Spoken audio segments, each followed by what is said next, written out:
Hello there and welcome to AIDS 2024 from Munich, Germany. I'm Karl Schmid and this is the International AIDS Society and Plus Lives AIDS 2024 Daily Kickoff, coming to you live from the Global Village. It's the part of the conference. Over the next 5 days, we're going to be here every morning at around 8:30 Central European Summer Time and available on demand, breaking news, delivering you breaking news and giving you interviews with those who are attending AIDS 2024. Lots and lots of great things happening. Now, it might just be day one of the conference, but the weekend kicked off really strong with pre-conference meetings and the opening of the Global Village.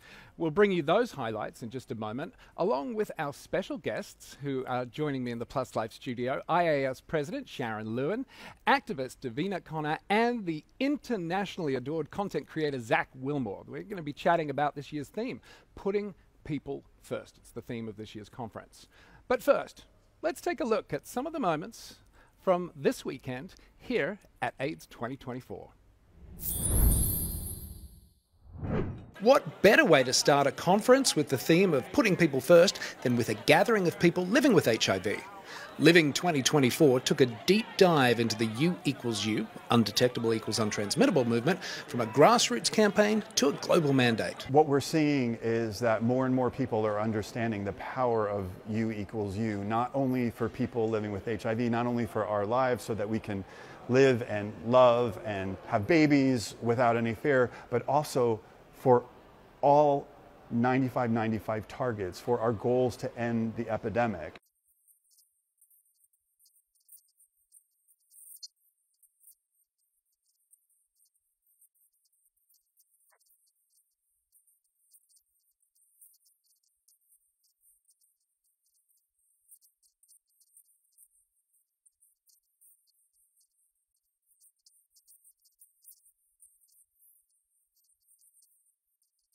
Equally important, the Unite, Advocate, Thrive Global Trans Conference also took place with the aim of addressing the notable lack of trans and other gender diverse specific strategies in the global response to HIV.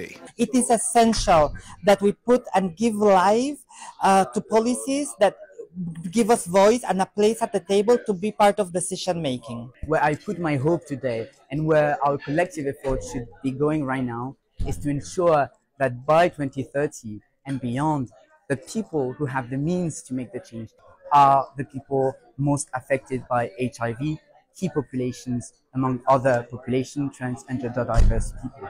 Youth from around 25 countries have gathered here to be a part of AIDS 2024 Munich Youth Force. Their pre-conference themes outlined a supportive path for young leaders to start and continue their HIV advocacy. Being a youth activist, being a young leader, and also working for the global network of young people living with HIV has been a fulfilling life mission for me. Because I get to share my life story, I get to share my lived experience, and I also get to share my expertise when it comes to programming for myself and others like me from all over the world and from all walks of life. Thanks to breakthroughs in science and medicine, people are living longer, healthier lives with HIV. Models of care for people aging with HIV was in the spotlight.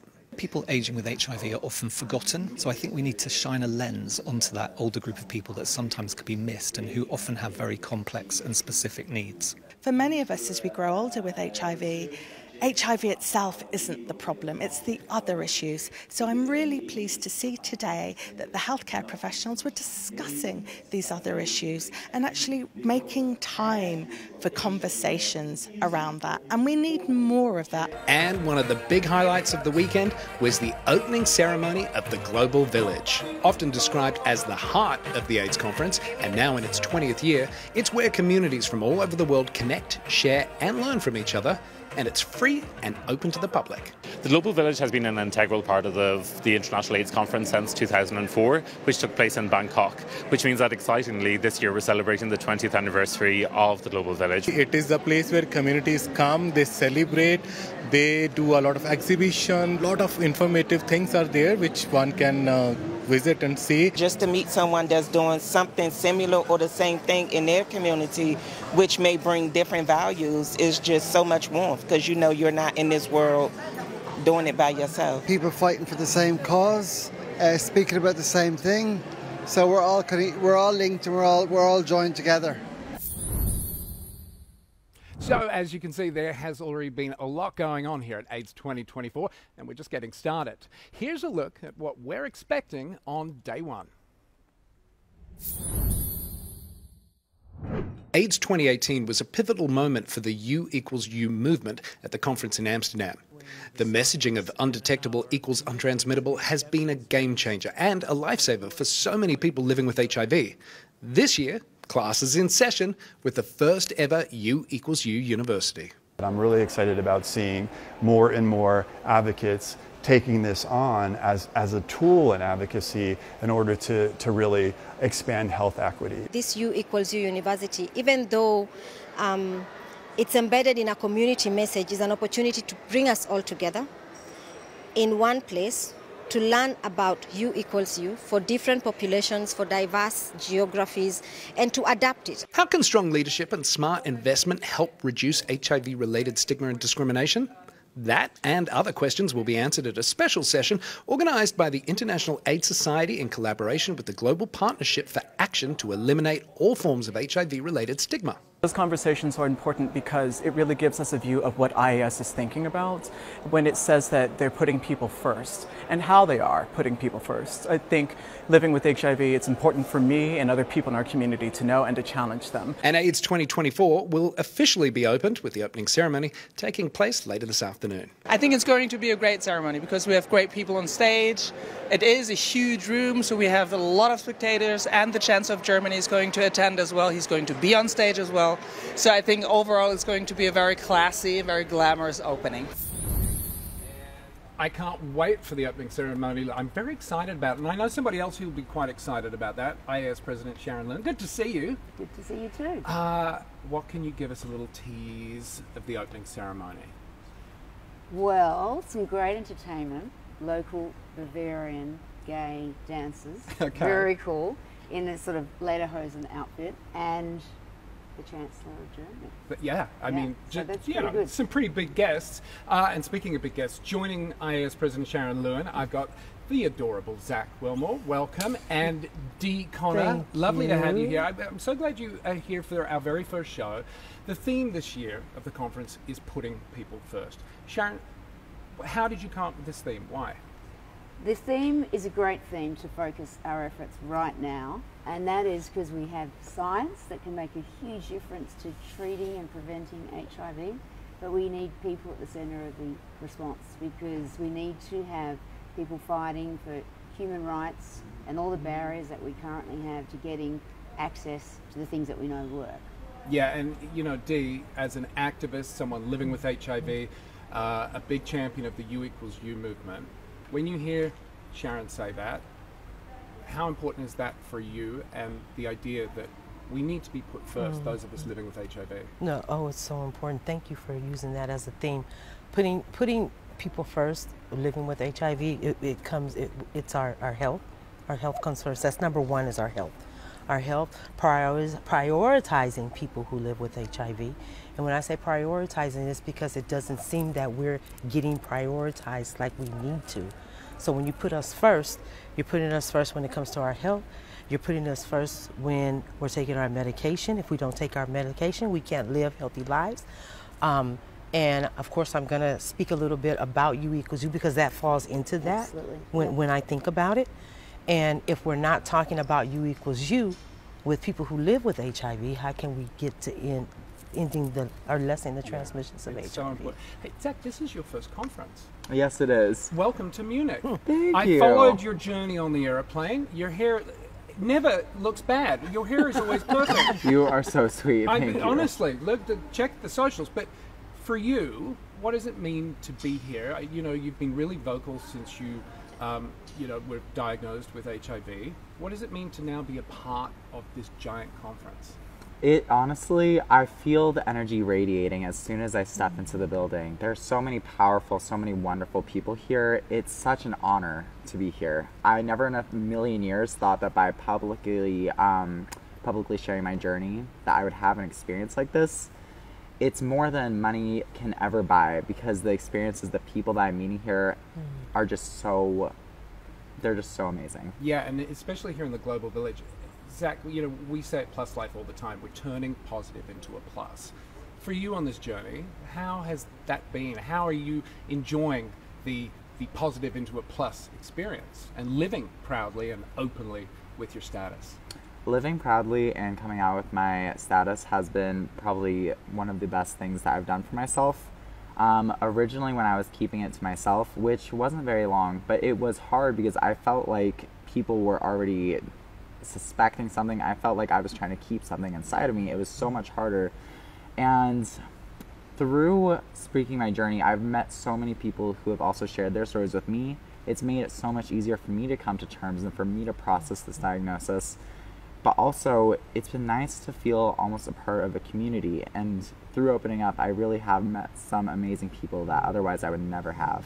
Yeah, Davina, you can relate, right? Yes, I can. I can. Sharon, you are coming to the end of your presidency of IAS. And I want to say, as somebody as living with HIV and having witnessed your presidency, I really do feel like you have put people first, not just about this conference, but since you stepped into your role. Is that what you hope your legacy will be? What do you hope your legacy will be as you hand over the reins? Yeah, well, I've been president for 2 years, not a long time, and I've come into a fantastic organisation, as you've heard from Zach, that do some incredible events, and beyond that, really work hard to convene, educate and advocate. That's what we do. But over the course of my presidency, we've really elevated the issue of people first language, which means using language like, sounds simple, but people with HIV or living with HIV, not HIV infected people. And we've just turned around the way, of course, community have always thought like this, but for scientists and leaders and policymakers. And the other, I think, big thing during my presidency was changing our policy of how we run our conferences to make sure that we actually circle the globe and hold meetings where people are really affected by HIV. We're here in Munich largely because we're as close as we could get to Eastern Europe in a city that could hold a conference this size. I want to shine a light on what's happening in Eastern Europe, which is a disaster currently when it comes to HIV. Yeah, with all the conflict that's going on. And, you know, we're so lucky. We talk about U equals U and we have access to our meds. Great.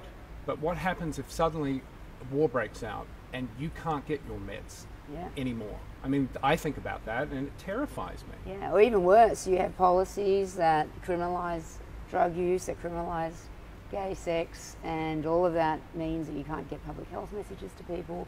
Currently in Eastern Europe, only 50% of people are on antiretroviral therapy compared to 78% when you look across the world, or in a country like mine, 95%. So we've got to do better, and a lot of it is not about money, it's about people, and it's about discriminatory policies that criminalise and discriminate against people. Yeah, well, and I think that is going to be something we're going to be hearing a lot of this week at the conference. What do you hope, when the conference is done, what do you hope people take away from it? Well, number one, I hope people are inspired, that they are inspired to continue their work. This is what this conference does. I hope it puts HIV back on the agenda for policymakers, and I hope we can really turn around parts of the world where we're not doing well, and that is Eastern Europe and Central Asia and the Middle East and North Africa. And these are the two places where HIV infections are going up. Having said that, in other parts of the world, like the United States, it's a very diverse epidemic, and there are parts of the United States that are also not doing well.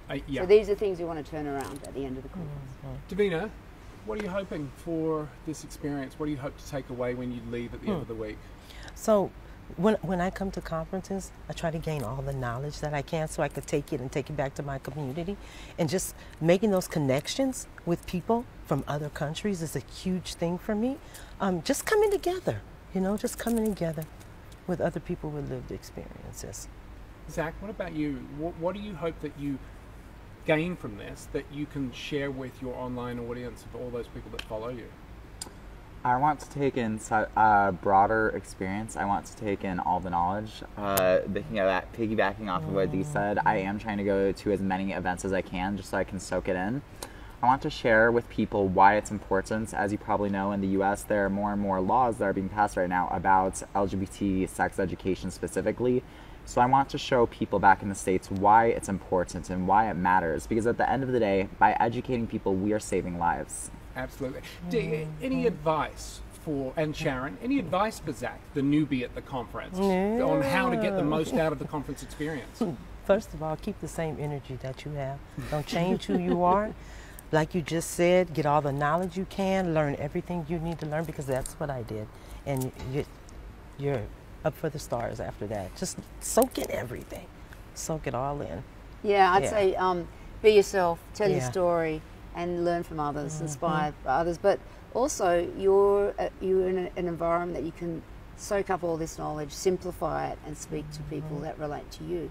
They're going to, very different people will relate to you than to Dee than to me. So it all spreads the word. And the most important thing is that there are so much we can do for people living with HIV, and that people live normal, fabulous lives, as we're hearing right now on Plus Life. Do you know what I say? I often get caught saying, I'm not ashamed to admit this, I have said in the past, I guess talking about the AIDS conference, but I end up saying AIDS festival. And I know that's sort of ridiculous, but to the point of it is a celebration too. It is something for us to feel festive about. That's and just what it feels listening to like. you talk about it then, I'm like, actually I don't feel so silly for sometimes saying AIDS festival, because I do feel that. I feel that coming together, we're all here experiencing this. It is joyful, and it is a celebration. Sharon, Zach, oh, and also I love the fashion, but you want comfy shoes, because you are going to get a lot of steps in. You're going to get a lot of steps in. Oh, what a great thinker I am. I actually only brought stilettos. Well, you'll have to go and buy some new shoes. Your tush will look great by the end of it. Thank you. Sharon, Zach, Dee, thank you so much for taking the time and being part of our first daily kickoff show. I really appreciate it.